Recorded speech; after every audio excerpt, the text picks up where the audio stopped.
या व्हिडिओमधील सर्व AI generated images फक्त एज्युकेशनल पर्पज साठी वापरलेले आहेत.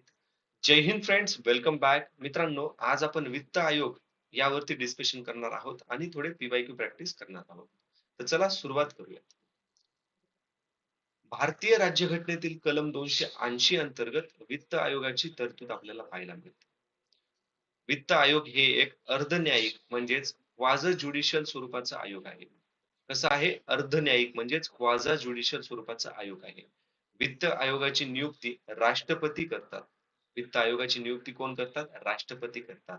तर 5 वर्षांनी किंवा त्यापूर्वी आवश्यक असल्यास आयोग स्थापन केला जातो. कोणाद्वारे? राष्ट्रपतीद्वारे स्थापन केला जातो. आता वित्त आयोगाची रचना बघूया. तर वित्त आयोगामध्ये एक अध्यक्ष असतात आणि त्यांना मदत करण्यासाठी 4 सदस्य असतात आणि ह्या 5 जणांची नियुक्ती राष्ट्रपतीद्वारे केली जाते. कोणाद्वारे केली जाते? राष्ट्रपतीद्वारे नियुक्ती केली जाते. त्यांचा कार्यकाळ राष्ट्रपती आदेशानुसार ठरवला जातो. त्यांचा कार्यकाळ राष्ट्रपती आदेशाद्वारे ठरवला जातो. सदस्यांना लक्षात घ्या, सदस्यांना पुनर्नियुक्ती म्हणजेच रिअपॉइंटमेंट मिळू शकते.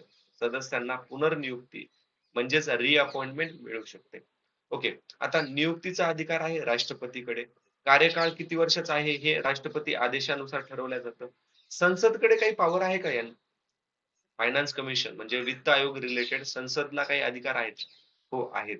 तर सदस्य आणि अध्यक्ष यांची पात्रता आणि निवड पद्धत ठरवण्याचा अधिकार भारताच्या संविधानाने कॉन्स्टिट्यूशनने संसदकडे दिलेला आहे. आता संसदने अध्यक्षासाठी काय पात्रता ठरवलेली आहे? तर अध्यक्ष सार्वजनिक व्यवहाराचा म्हणजेच पब्लिक अफेअर अनुभव असलेली व्यक्ती पाहिजे. अध्यक्ष सार्वजनिक व्यवहाराचा म्हणजेच पब्लिक अफेअर अनुभव असलेली व्यक्ती पाहिजे. ही त्याची पात्रता आहे. आता बाकी 4 सदस्यांची निवड कशी केली जाते? उच्च न्यायालयाचा न्यायाधीश किंवा त्या पदासाठी पात्र असलेली व्यक्ती. आता उच्च न्यायालयाचा न्यायाधीशाची पात्रता काय आहे? ते भारतीय नागरिक असायला पाहिजेत. त्यांचं वय 65 वर्षापेक्षा जास्त नसायला पाहिजे. त्याचबरोबर 10 वर्षे त्यांनी ज्युडिशियल ऑफिसर म्हणून काम केलेलं पाहिजे किंवा 10 वर्षे त्यांनी उच्च न्यायालयामध्ये वकिली केल्याचा अनुभव त्यांना पाहिजे.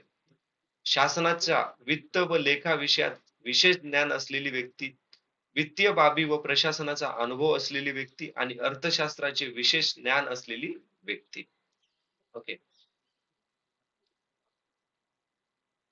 आता वित्त आयोगाचे कार्य काय काय आहेत? वित्त आयोग राष्ट्रपतींना खालील बाबीमध्ये रिकमेंडेशन देतं, शिफारस देतं. केंद्र व राज्यामध्ये करांच्या निव्वळ उत्पादनाचे वाटप तसेच राज्यामध्ये त्या वाट्याचे विभाजन. केंद्राकडून राज्यांना दिल्या जाणाऱ्या अनुदानासाठी म्हणजेच ग्रँड इन एडची तत्वे आणि ही ग्रँड इन एडची तत्वे भारतीय एकत्रित निधी म्हणजेच कन्सॉलिडेटेड फंड ऑफ इंडिया मधून काय करतात? जारी केली जातात. राज्याच्या एकत्रित निधीमध्ये लक्षात घ्या, राज्याच्या एकत्रित निधीमध्ये वाढ करण्यासाठी उपाय जसे की पंचायत व नगरपालिका यांना संसाधने देण्यासाठी आणि पंचायत आणि नगरपालिका यांना संसाधने देण्यासाठी ते राज्यामध्ये जे असलेलं वित्त आयोग आहे ना, त्यांच्या शिफारसीच्या आधारावरती ते काय करतात? उपाययोजना बनवतात. राष्ट्रपती आता यांची अपॉइंटमेंट कोण करतं? राष्ट्रपती करतात. तर मग राष्ट्रपतींनी जे पण काही कामं सांगितलेली आहेत, ते कामं ते पार पाडतात. आता एक महत्त्वाचा मुद्दा लक्षात ठेवायचा आहे. 1960 पर्यंत आसाम, बिहार, ओडिसा, पश्चिम बंगाल या राज्यात जूट व जूट उत्पादनावरील निर्यात शुल्कांच्या बदल्यात अनुदान दिले जात होते. पण ही तरतूद फक्त 1950 ते 1960 10 वर्षासाठीच होती. वित्त आयोग आपला अहवाल राष्ट्रपती पुढे सादर करतात. राष्ट्रपती तो नंतर संसदेसमोर सादर करतात. तसेच या शिफारसीवर केलेल्या कारवाईचे स्पष्टीकरण म्हणजे एक्सप्लेनेटरी मेमोरंडम राष्ट्रपतीस देतात. आता वित्त आयोगाचा एक्झॅक्टली रोल काय आहे? ॲडवायझरी रोल काय आहे? वित्त आयोग वित्त आयोगाच्या शिफारसी या केवळ सल्लागार स्वरूपाच्या असतात. फक्त ॲडवायझरी असतात. ह्या सरकारवर बंधनकारक नाहीयेत, नॉट बाइंडिंग आहेत. ठीक आहे, लक्षात घ्या, नॉट बाइंडिंग आहेत. राज्यांना निधी देण्याबाबत अंतिम निर्णय केंद्र सरकारच घेतो. राज्यघटनेत कुठेही असं नमूद केलेलं नाहीये की या आयोगाने कलम नंबर 280 अंतर्गत असलेल्या फायनान्स कमिशनने, वित्त आयोगाने एखादी शिफारस दिली आणि सरकारवरती बंधनकारक असायलाच पाहिजे असं कुठं संविधानामध्ये मेन्शन केलेलं नाही. ओके. किंवा राज्यांना त्या रकमेवर कायदेशीर हक्क मिळेल असं पण काही नमूद केलेलं नाहीये. Doctor P V Rajamannar doctor P V Rajamannar हे 4थ्या वित्त आयोगाचे अध्यक्ष होते. त्यांचं मत असं होतं की बाबा फायनान्स कमिशन ही कलम 280 अंतर्गत राज्यघटना आहे. एक अर्धन्यायिक संस्था आहे आणि तुम्ही या संस्थेनं दिलेले शिफारसी रिकमेंडेशन तुम्ही नाकारतायत हे बरोबर नाहीये असं त्यांचं म्हणणं होतं. ते म्हणत होते की फक्त जर ठोस कारण असेल तरच तुम्ही नाकारायला पाहिजे. ओके. असं कोणाचं मत आहे? 4 वित्त आयोगाचे अध्यक्ष डॉक्टर पी व्ही राजमन्नार. वित्त आयोगालाच राज्यकोषीय संघराज्या राज्यकोषीय संघराज्यवादाचा संतुलन चक्र म्हणजेच balance wheel of fiscal federalism मानले जाते. काय म्हणलं जातं? राजकीय संघराज्यवादाचा संतुलन चक्र. महत्वाचा आहे, लक्षात ठेवा हा पॉइंट. परंतु लक्षात घ्या आता नियोजन आयोग प्लॅनिंग कमिशन मुळे त्यांची भूमिका म्हणजेच फायनान्स कमिशनची भूमिका कमी झालेली आहे. कारण की नियोजन आता बघा फायनान्स कमिशन मुळे यांची भूमिका कमी झालेली आहे. नियोजन आयोग हा ना राज्य घटनात्मक ना वैधानिक संस्था होती. नियोजन आयोग ना राज्यघटनात्मक म्हणजे कॉन्स्टिट्यूशन मध्ये काही मेन्शन केलेलं नाहीये किंवा स्टॅच्युटरी बॉडी आहे का एखाद्या ऍक्ट द्वारे इंट्रोड्यूस केलेली आहे का तशी पण नाहीये. पण तरी नियोजन आयोग आल्यामुळे फायनान्स कमिशनची भूमिका कमी झाली होती. दोन्ही संस्थांमध्ये कार्य आणि जबाबदाऱ्या यामध्ये ओव्हरलॅप झालं होतं, आच्छादन झालेलं होतं. ओके.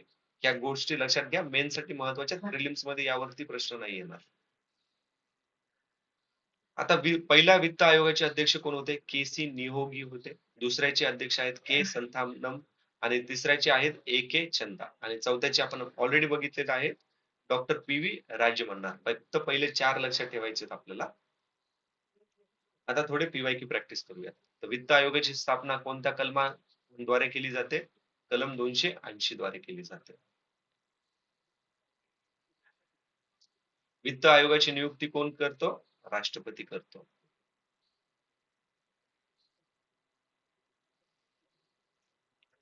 आता 2018चा प्रश्न आहे. वित्त आयोगाबाबत योग्य विधान कोणती आहेत?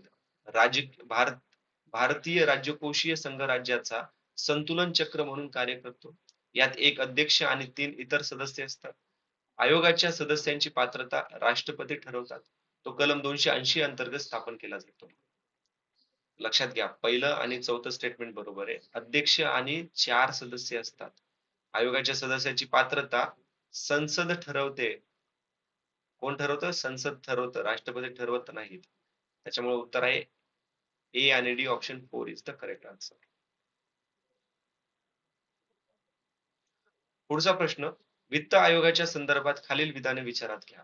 भारतीय राज्यघटनेतील कलम 280 अंतर्गत वित्त आयोग हा एक अर्धन्यायिक संस्था आहे. आयोगाचे सदस्य पंतप्रधानाच्या अध्यक्षतेखालील मंत्री परिषद नियुक्त करते. आयोगाचे सदस्य पुनर्नियुक्तीसाठी पात्र असतात. यात एक अध्यक्ष आणि 2 इतर सदस्य असतात. पहिलं स्टेटमेंट बरोबर आहे. चौथं तिसरं स्टेटमेंट बरोबर आहे. चौथं स्टेटमेंट चूक आहे. एक अध्यक्ष आणि 4 इतर सदस्य असतात आणि अपॉइंटमेंट राष्ट्रपती करतात. आपण ऑलरेडी बघितलेलं आहे हे.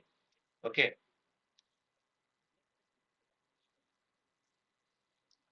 वित्त आयोगाबाबत खालील विधाने विचारात घ्या.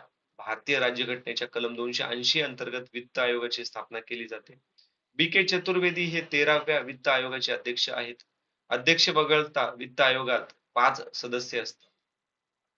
बघा करंट अफेअर प्लस स्टॅटिक यावरती मिक्स करून प्रश्न विचारलेला आहे. 13व्या वित्त आयोग 2015 टाइम पिरियड मध्ये न्यूज मध्ये होतं.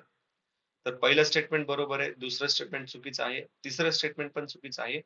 टोटल 5 जण असतात. एक अध्यक्ष आणि बाकीचे 4 सदस्य. इथं 5 सदस्य म्हटलेले. ओके. तर उत्तर आहे ऑप्शन नंबर 2 ओनली ए. 13व्या वित्त आयोगाचे अध्यक्ष होते डॉक्टर विजय केळकर होते. कोण होते? डॉक्टर विजय केळकर. शेवटचा प्रश्न वित्त आयोगाबाबत खालील विधाने विचारात घ्या. वित्त आयोगाची नियुक्ती राष्ट्रपती करतात. वित्त आयोग हा वैधानिक म्हणजे स्टॅच्युटरी संस्था आहे. वित्त आयोग दर 5 वर्षांनी स्थापन केला जातो. वित्त आयोगाची तरतूद कलम 282 मध्ये आहे. ए आणि सी बरोबर आहे. ही एक कॉन्स्टिट्यूशनल बॉडी आहे. म्हणून कलम 280 मध्ये मेन्शन केलेली आहे. बी आणि सी हे चुकीचं आहे. सो दॅट्स इट मित्रांनो. काही डाऊट असतील किंवा माझ्या साईडनं इम्प्रुव्हमेंट पाहिजे असेल तर प्लीज मला कमेंट मध्ये कळवा. Thanks for watching. See you in next video. जय हिंद.